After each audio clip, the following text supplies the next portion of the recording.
लोटांगण वंदिन चरण डोळ्यान पाहिन रूप तुझे प्रेमे अलंगिन आनंदे पूजन भावे वाळीन म्हणे नावा त्वमेव माता पिता त्वमेव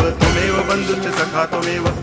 विद्या तरुणं त्वमेव सर्वं मम देव कायेन वाचा मनसेन्द्रियैर्वा बुद्ध्यात्मना वा प्रकृति स्वभावा करोमि यद्यत् सकलं परस्मै नारायणायति समर्पयामि अच्युतं केशवं रामनारायणं कृष्णदामोदरं वासुदेवं हरि गिरिधरं माधवं गोपिकावल्लभं जानकीनायकं रामचन्द्रं भजे हरे